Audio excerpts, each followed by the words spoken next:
اب یہاں سے جو ٹاپک ہے، جو مضمون ہے، وہ کیا ہے آپ سماعت فرمائیں۔ سب سے پہلی چیز تو یہ ہے، اللہ پسند نہیں کرتا بری بات کا اعلان کرنا۔ کوئی بھی چیز بری ہو اور اس کو علل اعلان کوئی بندہ کہنا چاہ رہا ہے، اللہ ہرگز اس کو پسند نہیں کرتا۔ اس میں بہت ساری چیزیں آ گئیں، جیسے فحش کلامی کرنا، گندی باتیں کرنا، لوگوں سے ڈسکس کرنے کے وقت خفیہ باتوں کو جنہیں چھپانے کا شریعت نے حکم دیا ہے اس کو برسر عام کہنا، یہ وہ چیزیں ہیں جن کو اللہ رب العزت فرما رہا ہے ہرگز اللہ پسند نہیں کرتا، مگر مظلوم سے۔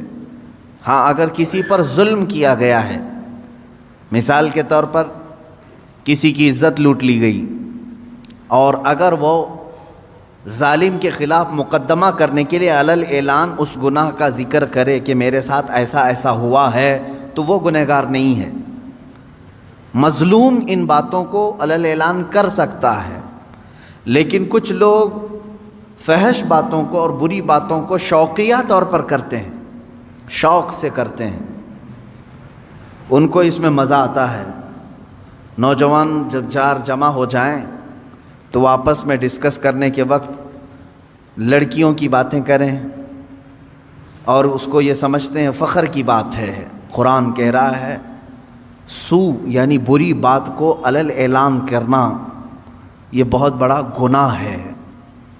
ایک تو یہ چیز ہوئی، اور اس کے علاوہ تم سے کچھ گناہ سرزد ہو گیا، انجانے میں ہوا کہ جانے میں ہوا، لیکن تنہائی میں کیے تھے، رات کے وقت گناہ ہو گیا، لیکن اس کو آ کر کے تم نے 4 لوگوں کے سامنے بیان کیا، یہ ڈبل گناہ ہے۔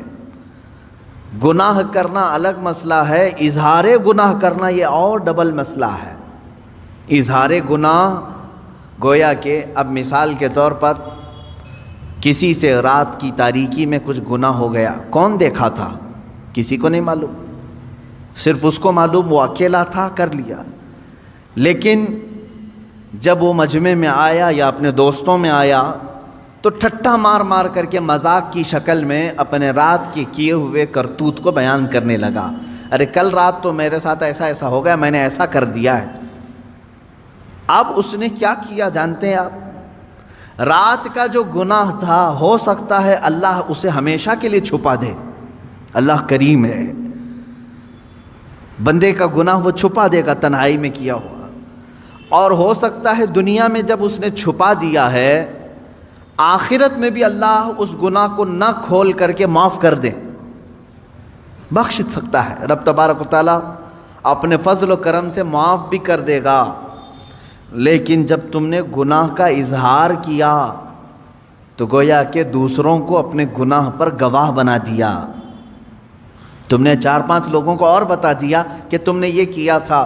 اب مجھے بتاؤ قیامت کے دن جب ان گناہوں پر تم بخشش کا سوال کرو گے کہ اللہ مجھے ان تمام چیزوں سے چھٹی دے دے، معاف کر دے، تو جن جن تک تم نے یہ ساری باتیں بتائی تھی وہ بھی کھڑے ہو جائیں گے کہ اگر اس کی یہ چیزیں معاف ہو سکتی ہیں تو ہماری کیوں نہیں معاف ہو سکتی، ہماری بھی معاف کی جائیں۔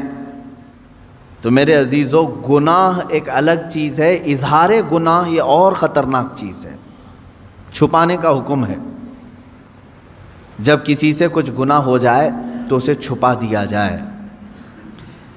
عزیزان گرامی وقار، اسی لیے جانتے ہیں اللہ تبارک و تعالیٰ نے عیبوں کو چھپانے پر بہت زیادہ اجر و ثواب کا اعلان فرمایا، اور حدیث رسول صلی اللہ تعالیٰ علیہ وسلم ہے جس نے اپنے بھائی کے عیب چھپائے قیامت کے دن اللہ اس کے عیبوں کو چھپائے گا۔ تم ستر پوشی کرو، علل اعلان برائیوں کا تذکرہ نہ کرو، اللہ تمہارے بھی بہت ساری چیزیں چھپا دے گا۔ تم چاہتے ہو کہ تمہارا کچھ نہ کھلے تو دوسروں کا بھی کھلنے نہ دو، ان کی پردہ پوشی کرو۔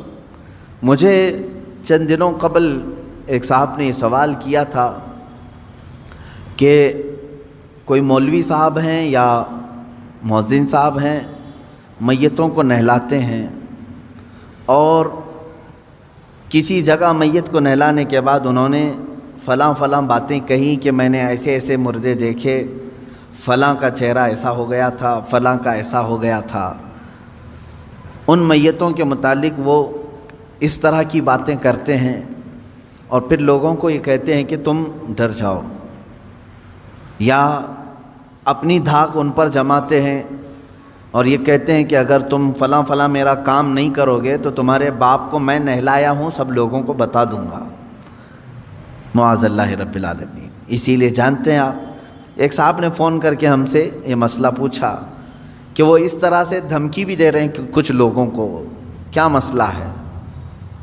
اسی لیے شریعت طاہرہ نے حکم یہ دیا ہے اپنی میت کو نہلانے کے لیے بھی ایسا آدمی ہو جو پرہیزگار ہو۔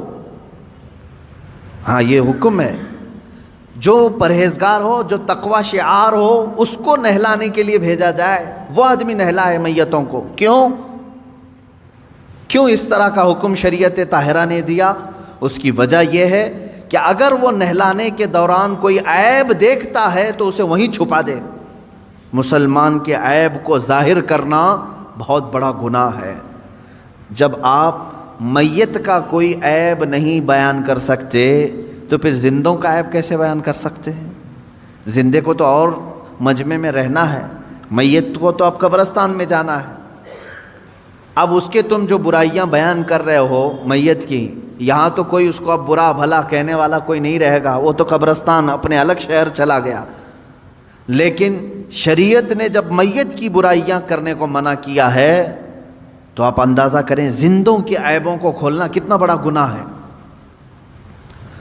اور ایک بات یہ بھی یاد رکھ لیں، جنہوں نے مسئلہ مجھ سے پوچھا تھا میں ان کو یہاں ذکر کر کے میسج بھی دے دیتا ہوں، جو بندہ چاہے وہ مولوی ہو، مؤذن ہو، جس نے بھی ایسی حرکتیں کی ہیں کہ میتوں کو نہلانے کے بعد ان کے گھر والوں کے ساتھ بلیک میلنگ کرنا، میں کہتا ہوں ایسا شخص فاسق و فاجر ہے، بدترین گنہگار ہے، اور اسے آئندہ اس طرح مومن میتوں کو نہلانے کا کام ہرگز نہ دیا جائے۔ یہ بات آپ سمجھ کر کے چلے ہیں کہ مومن وہ ہے جو اپنے دوسرے مومن بھائیوں کی عیب پوشی کرے، یعنی چھپا دے۔ اب دیکھیں آیت پڑھیں، یہاں پر جس بات کا ذکر ہے وہ باتوں کا ہے، لا يحب اللہ الجہر بالسوء من القول، باتوں میں بری بات علل اعلان کرنا اللہ کو سخت ناپسند ہے۔ بری باتیں، اس میں کیا کیا چیزیں آ گئیں؟ وہ سارے گانے جن میں فحاشیاں ہوتی ہیں وہ بھی اس میں آ گئیں، اللہ ہرگز نہیں پسند کرتا۔ بعض لوگ یہ سمجھتے ہیں فیشن ہے، اس میں غلیظ باتیں ہوتی ہیں۔ بعض شعراء ایسے ہوتے ہیں، شاعر لوگ، جس میں غلاظت بھری ہوئی ہوتی ہے، عورتوں کے اندرونی معاملات پر گفتگو کرنا اور اس پر شعر و شاعری کرنا، اور فحاشیت کی طرف خصوصیت کے ساتھ کچھ شعر ایسے ہوتے ہیں جن سے شہوت کو ابھارا جائے۔ میرے عزیزو، یہ تمام باتیں اس آیت کے اندر ہیں۔ اللہ نے فرمایا ایسی بری بات کا علل اعلان کرنا اللہ رب العزت کو سخت ناپسند ہے، سخت ناپسند ہے۔ ایک حدیث میں نے پڑھی، آپ سب توجہ رکھیں میرے عزیزو، بچوں، جوان، فحاشی کی باتیں عام طور پر لوگ بیٹھ کر کے ڈسکس کرتے ہیں، جانتے ہیں اس کا انجام کیا ہونے والا ہے؟ تم سوچتے ہوں گے ٹھٹا مار کر کے ہنس دیے، فلاں عورت کے اندرونی معاملات پر ہم گفتگو کریں، فلاں لڑکی کی فگر کے بارے میں بات کریں، معاذ اللہ۔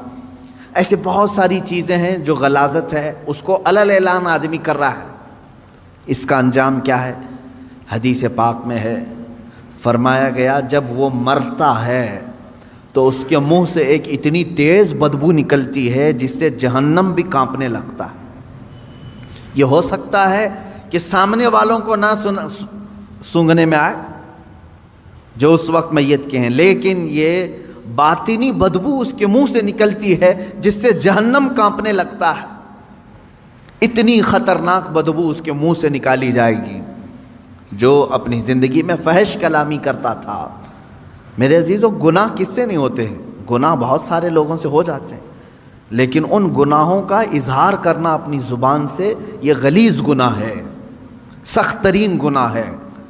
تم لوگوں کے سامنے بیٹھ کر کے جب بیان کرو گے تو اس کا مطلب یہ ہوا کہ اللہ کو تم سینہ زوری کر رہے ہو، اترا کر کے بتا رہے ہو، دیکھ میں نے چھپ کر کے کیا بھی اور سب کو بتا بھی رہا ہوں، کون میرا کیا کر لے گا۔